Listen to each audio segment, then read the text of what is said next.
بسم اللہ الرحمن الرحیم۔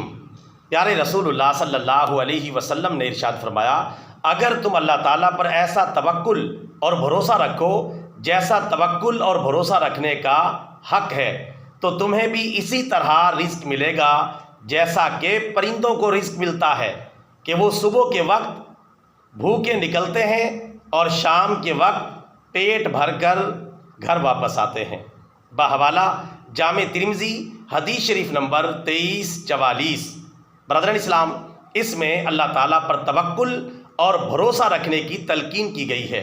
اگر بندہ مومن اللہ تعالیٰ پر ایسا توکل اور بھروسہ رکھے جیسا توکل اور بھروسہ رکھنے کا حق ہے تو پھر اللہ تعالیٰ اس کے لیے رزق کے دروازے کھول دیتا ہے اور اس کے لیے آسانیاں پیدا کر دیتا ہے اور اس کی مشکلات کا خاتمہ کر دیتا ہے۔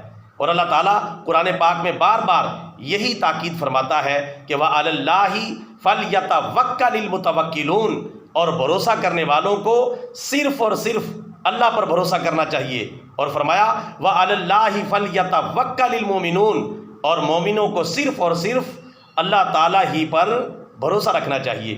جب بندہ مومن اللہ تعالیٰ پر کامل بھروسہ اور توکل کر لیتا ہے اور اس کے بعد اپنی سرگرمیاں اور اپنے معاملات سر انجام دیتا ہے تو اللہ تبارک و تعالیٰ اس کے لیے آسانیاں بھی پیدا کر دیتا ہے اور اس کے لیے رزق کے دروازے بھی کھول دیتا ہے۔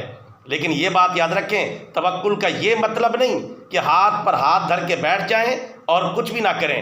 یہ توکل کا مطلب سمجھنا یہ جہالت ہے، اس کا حقیقت سے کوئی تعلق نہیں۔ بزبان شاعر توکل کا یہ مطلب ہے کہ خنجر اپنا تیز رکھ، انجام اس کی تیزی کا اللہ کے حوالے کر، یعنی اللہ پر بھروسہ اور توکل کر کے اپنی جد و جہد پوری رکھ، پھر انجام اللہ پر چھوڑ دے۔